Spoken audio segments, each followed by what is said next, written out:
kita telah pun mendengar mengenai dengan cadangan daripada Menteri Pendidikan supaya memasukkan peperiksaan UPSR dan juga PMR.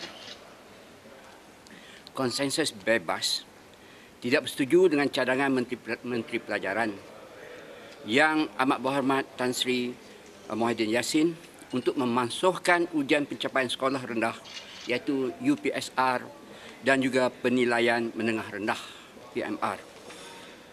Peperiksaan awam UPSR adalah kayu pengukur tahap pencapaian persekolahan untuk tahun 6, manakala PMR pula iaitu untuk tahun yang ke-9. Lebih daripada itu, peperiksaan awam tersebut adalah kayu pengukur untuk keberkesanan pembelajaran antara daerah ataupun negeri dan antara latar belakang sosioekonomik sekolah. Kalau dimasukkan UPSR dan juga PMR, bagaimana kita hendak tahu kredibiliti dan pencapaian pelajar? Salah satu matlamat RMK10 adalah membangunkan modal insan yang serba boleh, yang berketerampilan tinggi. Bagi kami, iaitu konsensus bebas, kami mahu supaya peperiksaan UPSR dan juga PMR perlulah dikekalkan dengan syarat penekanan supaya penilaian adalah fleksibel atas pencapaian seseorang itu, iaitu adalah berdasarkan kepada aspek akademik dan juga aspek penyediaan diri dalam menghadapi dunia luar, iaitu boleh berinteraksi, berkomunikasi, kreativiti, daya saing serta daya tahan dan juga mempunyai produktiviti yang tinggi. Jika peperiksaan tersebut dijadikan satu pengukur penilaian pelajar di peringkat sekolah sahaja, ini bermakna tiada piawaian menyuruh di peringkat kebangsaan. Keputusan peperiksaan UPSR dengan 5A dari Sekolah Batang Air di Sarawak mungkin tidak sama nilainya dengan keputusan UPSR 5A di sekolah di Damansara Jaya, Selangor. Rasional bahawa peperiksaan UPSR dan juga PMR mendorong kepada sistem pendidikan yang menjurus kepada peperiksaan tidak boleh dinafikan, tetapi pemansuhan peperiksaan tersebut bukanlah penyelesaian yang terbaik. Hanya satu sistem pendidikan yang memberi penekanan seimbang antara pencapaian akademik dan aktiviti co-curriculum yang akan membentuk satu sistem pendidikan yang holistik, dan justru itu kaedah latihan perguruan dan silibus pembelajaran perlulah dikaji semula. Konsensus bebas berpendapat bahawa sistem pendidikan di Malaysia seolah-olah bergantung kepada cita rasa menterinya. Dasar pendidikan berubah mengikut perubahan perjawatan portfolio Menteri Pelajaran. Oleh itu, konsensus bebas menyarankan kepada kerajaan bahawa satu dasar pendidikan yang berjangka panjang, konsisten dan berkesinambungan perlulah digubal. Kalau kita masukkan itu kan, kita dapati bahawa kita tak dapat nilai lah, macam misalnya yang saya bagi contoh di Batang Air dengan di Damansara Jaya kan. Sudah tentu Batang Air itu dia punya kemudahannya rendah itu ini kan, dan masing-masing sekolah kita ada sendiri punya sistem. Jadi tak secara menyeluruh lah itu kan. Jadi mana boleh kita nak samakan penuntut yang di Batang Air, sekolah yang punya sendiri punya peperiksaan lah. Jadi memang tak mencapai matlamatnya. Ya, memang siapa yang kalau kita ingat pelajar tadi, ke mana dia perginya? Dia akan minta pekerjaan. Masalah yang paling senang sekali, cuba kita ambilkan pelajar di universiti. Yang satu universiti yang kodik sikit lah dibandingkan dengan UM. Ataupun yang mana-mana. Tentulah orang tengok macam mana. Kalau macam misalnya kalau you nakkan daripada engineering, you nakkan daripada UM.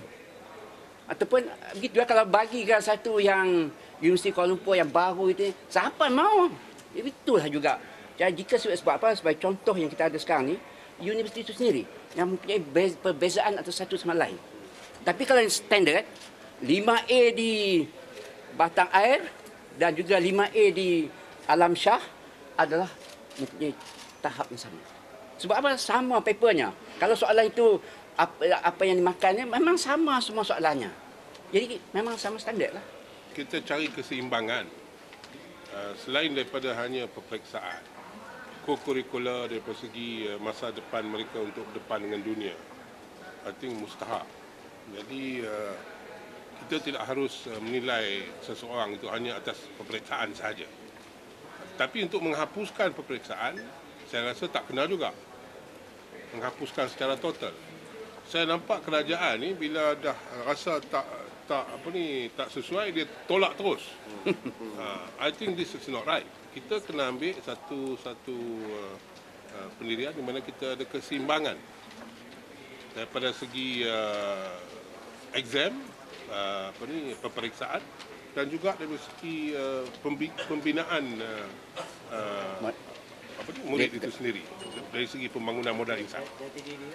Jati diri. Ya. So must balance lah.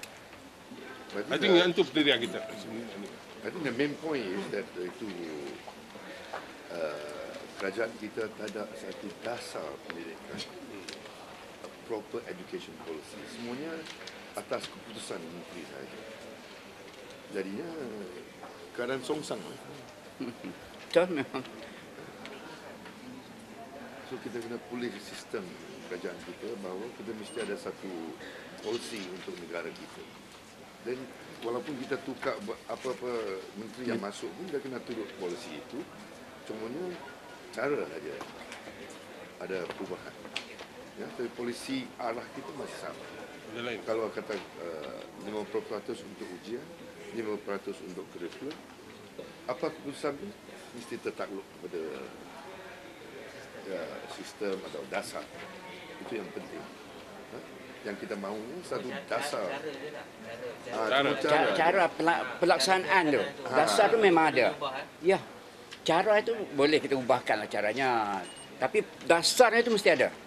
Yang itu kita pentingkan. Satu yang kami rasa baik adalah sekurang-kurangnya dia meminta pendapat daripada rakyat, pendapat daripada semua orang. Itu okey, dan kita terima dengan baik. Bermakna kerajaan mau dengar. Jadi dasar lah. Itu jadi dasar. Dasar. Dulu dia tanpa rujuk pun dia buat dasar terus. Kadang-kadang itu yang buat keputusan, buat dasar. Macam mana kalau kita perhatikan dengan bahasa Inggeris kan, dah dia dapati bahawa dah sampai dah bawa tekel kabel ni. Jadi satu masalah juga tu. Saya tak nampak itu. Pasal apa kan? Apa cara kaedahnya lagi kalau nak memastikan, iaitu nak menilai seorang budak tadi? Sebab apa kalau kita perhatikan PMR sebagai satu garisan di mana untuk memisahkan antara pemilihan dia pergi ke mana? Pergi ke sekolah Basrah penuh ke apa yang macam-macam sekolah yang berprestij tinggi kan? Ataupun pergi pada teknik mana? Kalau tak ada yang tu, macam mana you nak cuba nyatakan macam mana you buat? Cuba nyatakan macam mana you, apa fikiran you kalau kata tu? Bagi you, pada you sendiri. Macam mana you nak fikir nak channelkan pelajar tadi? So tentu mestilah ada satu mekanisme. Kalau sekolah tu berlain-lain, tentulah kawan ni kata budak ni masuk ini jadi lagi kecacah merbah tu. Bagi saya lah, saya punya ni bertanggapan demikian.